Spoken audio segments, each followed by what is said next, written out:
Alright, mayong adlaw mga kaiglans itong mga suking tupatan-aw sa mga nagkadiyang social media pages.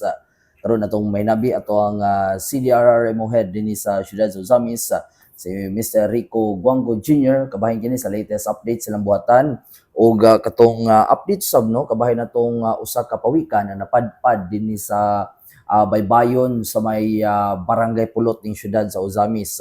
Una na ng tanan ko ana tong pagpanimbaya to ang head sa CDRMO, Sir Rico Guango. Sir, may adlaw.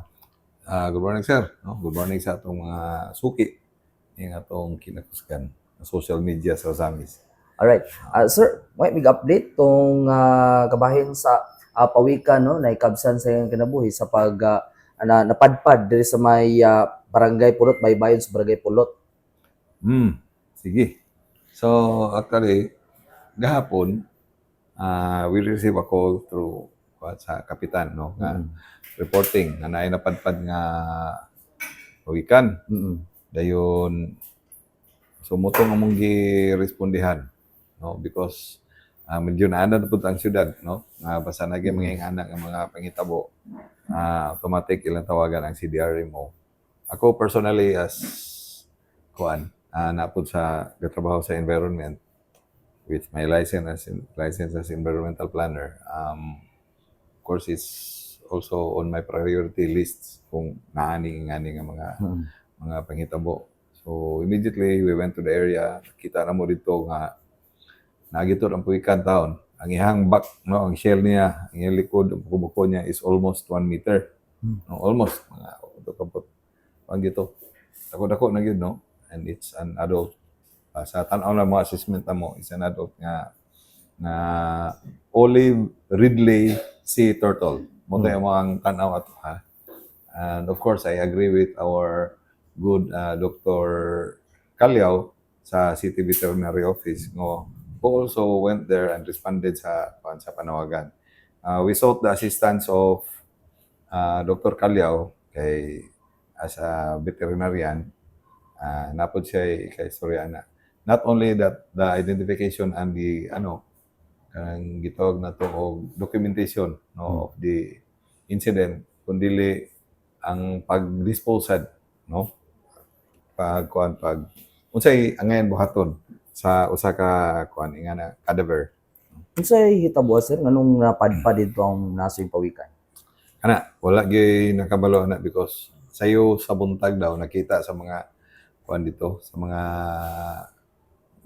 mananagat o mga residents dito sa kilid, no, sa mangrove na namuyo to sa kilid na labyan nila, kita nila to patay na. So mutong gitawagan namin ni kapitan because mga residents dito na sakop to siya sa Purok City at sa barangay Pulot, no. So pagkakita nila ilang report sa mga immediately ang mga gituan. Then also, gi-report po din nila sa police, no? Ang mga itong nakita nila. So also, si PNP o Samis, no? Silang Sir Magbanwa, ila po din giadto si DNR, no? So si DNR ni adto po, ni-conduct po siya iyang investigation, ni-conduct po siya iyang pag-inspect, no, sa cadaver. Dayon, dito po si Dr. Calyaw. So nagtambayayon gyud ato ang community, ang ato ang City Veterinary Office, ang ato ang Senro ug ang PNP ug ang CDRMO, no? So unsay hitabo karon sa pawikan na it was strongly advised, no, nga para formally gilubong gyud siya, no, gilubong siya sa dito ra pud nga area dapit. There was even a suggestion nga basin og naay school, no, nga basin og pwede magamit ang iyang cadaver for scientific Research, purposes, no, sa research or sa laboratories. But si Dr. Calyaw strongly suggested nga ilubong na siya kay ipod. unsa kay ka-advise mo sir panalitan og nay mga ingunanin na insidente ano tabo sa mga nagkadiyang barangays dinhi sa siyudad sa Usamis kay di man to'y kalimod na dili man ang unhay gayon po na dunay nakita na ingunana. Di actually kuan ni siya kaning dili na ni bag-o sa Usamis, no. Unya ang Usamis sad nalipay lang buta na kuan gyud ang Usamis is ang mga katawhan, no, is naanay certain level of awareness sa protocols. Kay automatic manawag din sila ni barangay, no, just like katong nahitabo diya sa annex katong naay leatherback turtle nga dako gyud kayo, siguro mga almost 2 meters kitong kuan na to, itong shell niya, leatherback. Na apoy green sea turtle nga nakuha dito sa Dunya Consuelo. Automatic yapon nanawag sa barangay, si barangay nangay-assistance namo, kami sa automatic mag-contact ni sa DNR, contact ni sa Bureau of Fisheries, no? So for advice, diya kentoy atong siguro 2 weeks ago or 3 weeks ago, diya dapit sa Maningkol, bye-bye. Naapoy dolphin dito nga na padpad, patay na, no? So as to the cause of death sa katong pawikan nga nakitaan gahapon, wala pa mi og istorya ni Dr. Calyaw ato. Pero wala kay siya ay apparent nga wounds, no, nga klaro. Like sa uban nga katong dolphin nga nakita namo is daghan man siya samad-samad, no. Katopong leatherback turtle nga pertigyong dako buhi pa gyud, no, dito sa annex last year. Kuan mo to siya kaning na tanggol sa net, no, then napoy mga nasangsang nga mga plastic nga kuan sa iyahang baba. So biktima po to sa kuan pollution, no, ugaw waste sa diya sa atong katubigan. So far, way nakita na mga kaning nakakaunda siya o mga basura? Murag dili kay mi kakuan kay nagkuan na mo gud siya na siya sa bloated nga stage pa. Sugod na og burot, so nimaho naman wala na kayo kuan. So possible Pero na sa dito. kuan sa visual lang inspection wala man siya kuan, wala siya mga wounds, no? Wala siya mga samad-samad nga makita nga mo cause of death. Pero ang isa lang kabutangan nilipay ta is wala ta malipay nga namatay ang mao nga kuan hayop, pero nalipay ta sa level of awareness sa tao nga kabalo na sila, no, mo kuhit gid sila sa LGU, no, and it's something, no, it's a level of trust nga gikuan sa mga tao sa mga government agencies. So pinagi ba pagprotektar mo madasig pa na atong mga katawhan nini nga magprotektar sa kidaiyahan labi na sa panggilbay.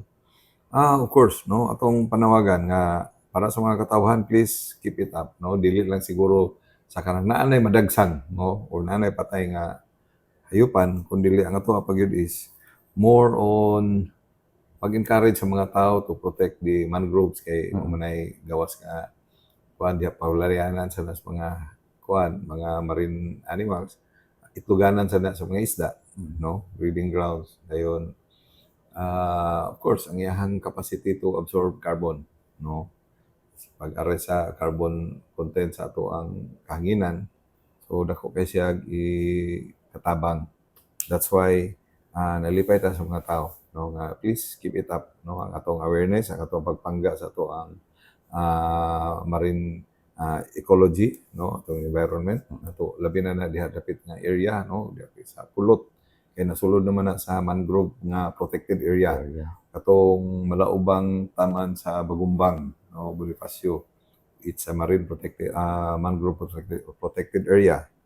So with that, hopefully in the future dili na ta mag-ihap siguro og madagsang, no, nga wala na kinabuhi, kun dili mag-ihap ta og mga buhi gyud nga makita na to, no, for the future generations to appreciate, no.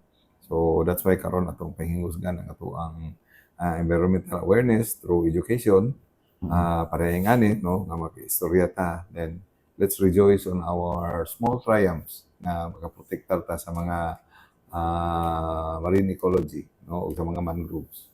Right. Ug of course katong mga action sa mga tao nga commendable kayo tungod kay obviously nagpangga sa sila sa kinayahan. Labi na nato mga barangay officials, mga government agencies na nagtambayayong, that's something, no, nga pwede natin ikapasigarbong nga kung mo mo usamis, rest assured nga palangga gid mo.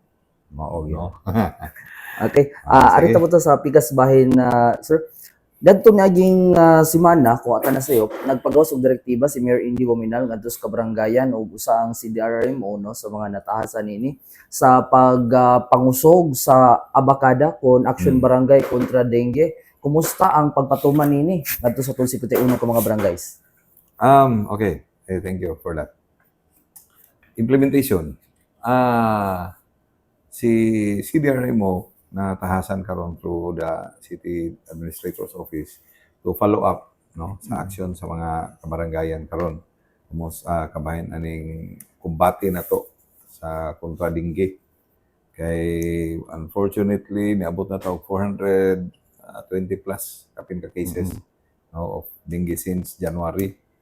Ngani sa akong paglibot-libot karon sa mga barangays or pag-contact, nagit sila action nga gihimo no. Katong fogging no, then katong mga ginagmay nga mga haling-haling just to drive away the kanang mga lamok no, katong mga breeding grounds no, pag-remove sa mga katong mga containers nga og stagnant waters no. So kana mo ito ang kuan karon gi monitor sa kabarangayan. Naanay action ng mga barangays no, actually ang ato lang is a matter of pulling those information kung kumusta na no. But then wala magpasagad atong kabarangayan as I have monitored. Kanya kada adlaw sad nanawag ta through radio no sa ato ang mga kaigsuonan sa 51 ka barangays ug all monitoring station sa ato ang Radio Emergency Communication Network no, kanang naghiusang alerto sa Osamis nga palihog disseminate the information nga let's be aware of the dangers sa dengue ug unsay mga posibleng actions nga kaya natong himuon no, kaya natong himuon para mapugnan siya. Tanaw nimo sir, ang kaning dengue karon sagad nara sentro, mabantayan nato. Pero karon murag nanay sa Aplan barangays nato. Last time kagabi na check nato nanay Kinumansur. Itong mga niagi nanay kaning sa Muntol. Na Trigos. So kana no, nagpasabot lang na nga ang kaning mga waterborne diseases. Wala na siya gipili nga lugar actually, no? Anything that's kana bitong dili siguro kumpiyansa ba ka or kanang di na to mabantayan ba, no? Can be the venue for the pagkuyanap no sa usa ka dili maayo nga kahimtang. Kanilang daang lamok nga mag-spread og dengue sa una daw is napanag hapon-hapon ko na mogawas. Mga alas 3 ay karon wala pili. Ma-observe na nila nga saboy-saboy na napuntag sa iyo. No? Ingana sila ka kugihan.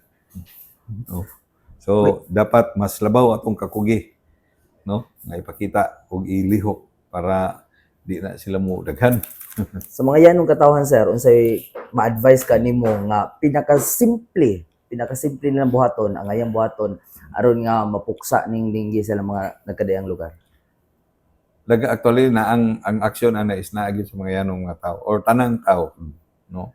We have our share of the responsibility of eradicating the threat no. Kay di na to pwede nga ay si DOH rani ay si CDRMO ay si sa panay atong pasinginlan no. Kundi ang ato ani is natay role kanya. Number one is ang kalimpyo sa palibot. Murag na no.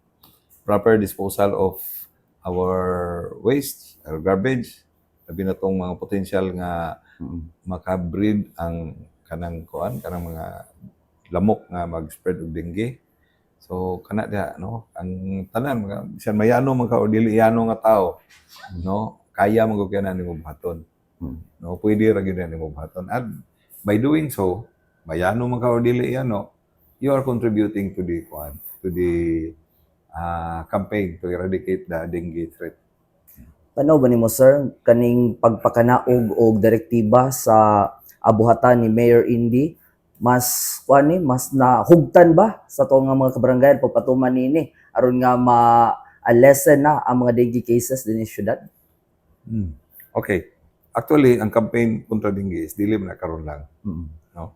it's been a regular kaning kampanya sa DOH, no?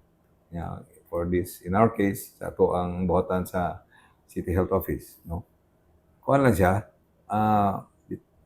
it's so early to na siya impact, no? Na we're looking at numbers kung pila ka cases na. Ang atuan na lang siguro is we're doing something about it, no? Kunya, I personally dili ko gusto nga mo hatag og assessment sa how the barangays perform, but so far sa among monitoring naglihok man ang tanan, nanikamot ang tanan, because nobody wants to have any member of his or her family nga mabiktima, no? So kana lang lagi gibuhat si LGU, and it's hinay-hinay na. Kay kani siya is produkto mong grupo ni siya nagka guliyang ng agi ani ito ang kuan ba kaning pagkausab sa klima sa kalibutan, no? Climate change kana man. So we are expecting the worst, no? Expect the worst case scenarios. Actually kaning worst case scenario na to, or worst case nga daghang kay dengue, then ulan nagkalit, then init, then igang, El Nino, La Nina. Mo naman ni siya kuan mo naman ni siya karon, no? We cannot go back to a very desirable nga murag paraiso nga palibot nga muna ni siya gyud, muna ni. So kung magplano man ta, we start from what we are experiencing now and think about the much worst case para at least we stand a better chance of surviving the challenges, no? So in dayon hopefully, no, ang lang tas Ginoo nga ang atong efforts is magbunga ra pod and naata sa right track in eradicating the dangers of dengue and other waterborne diseases, no, for that matter. Right? Imo na siguro mensahe sir sa ato ang mga sukin tumatan-aw, sa ato ang pagpanalipod sa kidayahan, pagsumpos dingi og ning ting ulan naman ron, no? Adunay kuan jud. Nadyo mga instances nga atong upland barangays, nadyo mga landslide, mga flood prone areas ato din sa syudad. Mensahe siguro. Actually ang ato ang Asenso Administration, no, nga pinanguluhan sa ato ang Halandong Mayor, hindi Waminal, nag-encourage yun, no, nag-auhag sa tanan to be more reactive, more proactive, no, not reactive, proactive sa ato ang pagbantay sa atong palibot, no, be it a alert sa possible nga medical nga mga or kanang waterborne diseases, El Nino man na siya or La Nina man na siya, no. The city, no, is always keeping up with the challenges, no. Ang atong mga city officials, mga barangay officials kanunay lihok yun. So hopefully what we are doing now ato pag yung ipalagsik pag yun, no, para we stand a better chance of surviving sa mga challenges. Kay dili na karon ang panahon karon lahi na, no? Ang panahon karon lahi na, definitely lahi na gyud. We have to be more aware of the disaster risks and how to manage them, and be able to face the challenges of climate change, no? So kana lang siguro, sir. O salamat kayo sa atong mga viewers for this opportunity nga maka-share sa atong mga insights.